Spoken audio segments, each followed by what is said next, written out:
episode 7 and 8 of The Last Dance just aired, and now it is time to recap and give you guys my reaction to those episodes. What is going on, y'all? Faiz Sports Talk back at it with another video talking, of course, some NBA here to talk about The Last Dance. So if you are a fan of the NBA or the Bulls, etc., go ahead and follow the channel and subscribe, folks. Helps me out a lot when you guys do so. Go ahead, hit that big red subscribe button down below and hit the bell icon to be notified every time I drop a new video, and follow me, guys, on my social media. Links should be all in the description for you guys. With that being said, I have a lot to get to. There was so much good stuff, a lot of juicy stories and interactions, and there's a lot to get to. Let's talk about it. Okay, so episode 7 and 8. Where shall we start? Well, let's do this, okay? I'm going to kind of jump around a little bit, but hang with me, okay? So episode 7 starts with basically talking about Michael Jordan retiring from the NBA, okay? So we had seen him win the third championship with the Bulls against the Phoenix Suns, and now Michael Jordan is burnt out. He is exhausted, and now we find out that his relationship with his father, how close he was, and his father ends up getting murdered. Okay, his father ends up getting murdered, and all of that combined takes a toll on Michael Jordan, and he essentially announces his retirement from the game of basketball, folks. And my biggest takeaway from just that was it all just makes sense now, okay?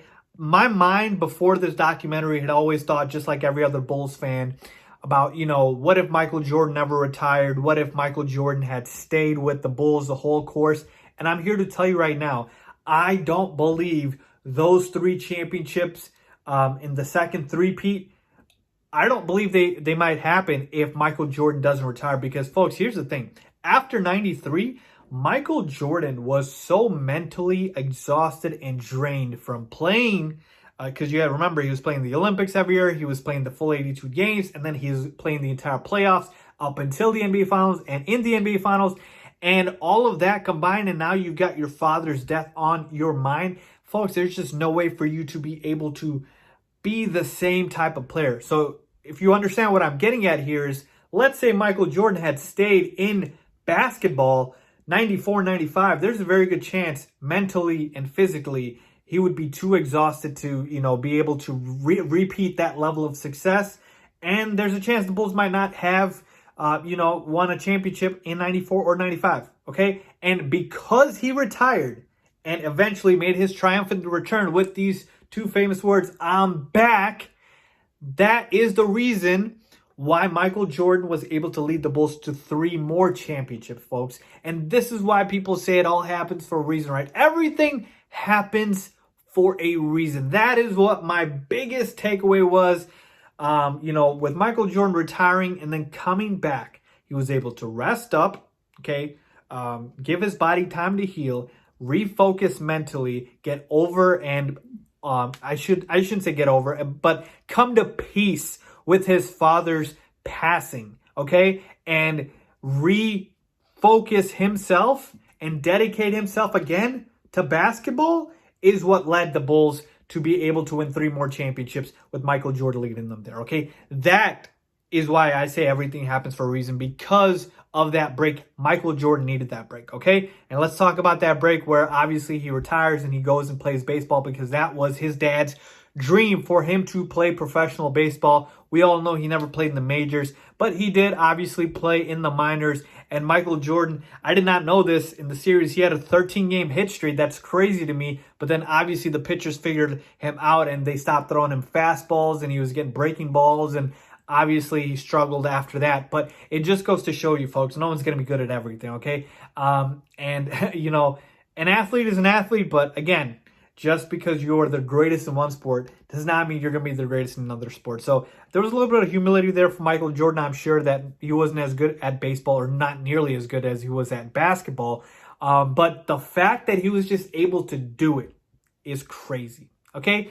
Like, imagine that happening today. Like, an NBA player retiring and going to play football or going to play baseball. That's just so unheard of that I can't even process that in my head. Okay, that's how crazy that is. Now, we've had stories like Kyler Murray and Russell Wilson who have opportunities to go one way or the other, like they were good enough to play baseball or football, but just a superstar retiring in the middle of his prime and going and playing another sport, that to me is crazy and absolutely unheard of. So that part, that was my biggest takeaway from him playing baseball.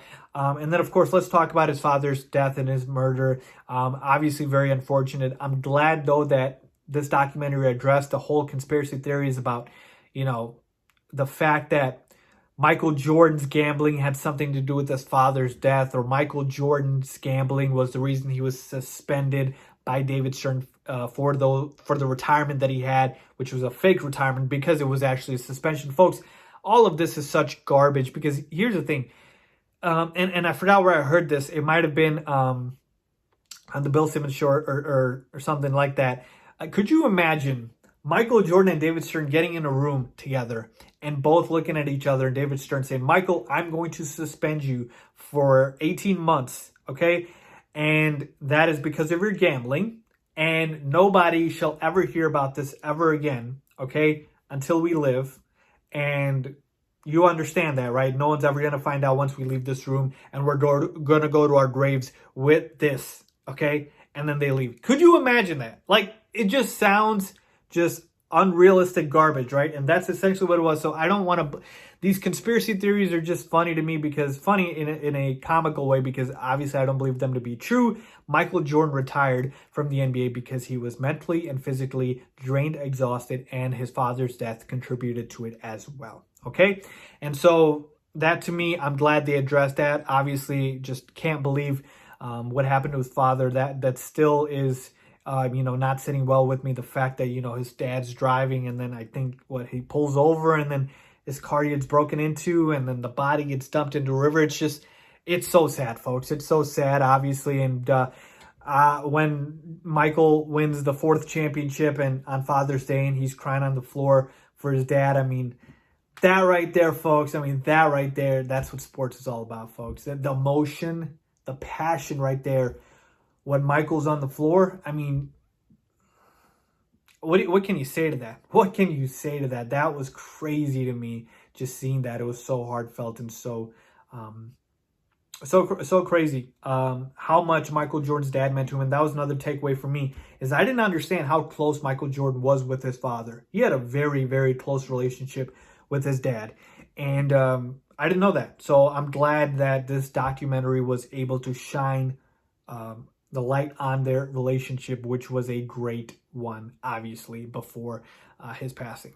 So now let's move on and talk about the other big theme, concept, if you will, in these 2 episodes, which was Michael Jordan's leadership style, okay? Michael Jordan's leadership style is on full display here. We see how he treats teammates such as Scott Burrell, who he rides and picks on every single day or at practice. Steve Curry punches him in the eye. We hear about that story, and then Horace Grant and a bunch of other teammates, right? We hear about this leadership style that he had, which was essentially what Michael Jordan would do is he would continuously pick on you and just absolutely mentally and even sometimes physically just destroy you to get you to a higher level of play, okay? So it's motivation by fear, okay? And one thing I did notice, and this is a big takeaway for me, so pay attention here on this part, okay? Is a lot of the sports writer at the time, a lot of people that covered Michael Jordan at this time, a lot of the, people around him and, news writers, etc., and even fans, if you will, they all revere this leadership style. Like Michael Jordan, absolutely tortured and put fear in his opponent's eyes, and he absolutely, completely destroyed his teammates, and they make it seem like it's the only style, if you will, of how you motivate guys. And to me, what I want to just address here is Michael Jordan doing this was something that probably only Michael Jordan can do. Okay, a lot of guys, and I have a perfect example in my mind, superstars that have leadership styles don't lead like this, obviously, and they can still win. Okay, so my example is obviously Tim Duncan, who has won 5 championships with the Spurs, and we know he is the quintessential, most boring superstar of all time, right? That's what Tim Duncan is. And his leadership style is what? Lead by example, okay? He's not the trash talking type. He's the softest guy in terms of obviously being nice and kind to everybody. And that's the thing with Michael Jordan. He wasn't nice. He wasn't kind. He would get on guys. He would absolutely, just ride them. And with Tim Duncan, it's the complete opposite. Tim Duncan leads by example, and Tim Duncan just lets you do your thing. And you know that Tim Duncan is the quote-unquote standard and the model, and you have to follow him because he's the best player on the team. And so what I'm trying to get at is it's fantastic that this style worked for Michael Jordan, and I'm so glad it did, and that's what made Michael Jordan Michael Jordan. But at the same time, we have to remember that just because it worked for him doesn't mean it's going to work for anybody else, okay? And so there are multiple different leadership styles that can let you win. You don't have to have that leadership style to win. And we've seen that. Like I just said, gave you an example with Tim Duncan. LeBron James has a different leadership style. Larry Bird had a different one, maybe Magic Johnson. You get my point here. Kobe Bryant, well, Kobe was actually a copy of Michael in a sense of he wanted to be like Michael. So maybe he's not a good example. But you get my point here with different leadership styles. It's not just the motivation by fear. That worked for Michael Jordan doesn't mean it has to work for everybody else. So the fact that the media at the time loves glorifying this, it just adds to MJ's legend. But I just want to point that out, folks. I mean, it's fantastic and it's great to watch that it worked for him. But a lot of teammates don't respond to that sometimes. And again, maybe that's what, how Michael Jordan weeded out guys. But there's other guys that are quiet, that lead by example. You don't always have to be the trash talking dude. That was the NBA at that time. So be it. And the other thing was the motivation. Michael Jordan just using anything to motivate him to go out and annihilate his opponent. We have heard the Bradford Smith story where he goes out and scores how much Bradford Smith had in a whole game and a half. We hear about the George Karl story. George Karl just doesn't even just goes by him. He's probably just going about his day at a restaurant, and Michael Jordan sees that as a slight that he didn't come and say hi to him. And he goes off on the Supersonics because of that. Like, to me, that just shows you how psychotic Michael Jordan was. That, to me, was the perfect example of the mentality of Michael Jordan. And again, what made MJ so special, again, never seen anything like him, that he would just use anything to motivate him. George Karl might have just, not even seen him maybe or something like that. He might have just wanted to just go about his day. No disrespect, but MJ took it as that. So what I learned from that is Michael Jordan, it doesn't matter what your side of the story is, he's just going to build the motivation in his head and use that to fuel his own fire. We obviously saw the B.J. Armstrong story, him talking trash and MJ going off against the Hornets the next game. So to me, all of these little things I picked up on in the series, but at the end of the day, there's nobody like Michael Jordan, folks. This is why he's the greatest. We get all that. But also, keep in mind here, there's different ways to lead. It's not just one way. And as Michael Jordan said, you don't have to play the game the way I did. This is the way I played the game. You don't have to. So don't play the game the way I played if you don't want to. And that, to me, summed it up perfectly. That's how MJ did it. That's why he was worried that he's going to come off as a bad guy. But that's what worked for him. Do what works for you. If you like it, cool. If you don't, do what works for you. So there you have, folks, my takeaways from episodes 7 and 8 of The Last Dance. We finish off the series with episodes 9 and 10 next week. So I will be back to give my reaction to that. I will see you then. Thank you, as always, for watching. If you like this video, please give it a big thumbs up. Please make sure to subscribe, as always. See you guys later.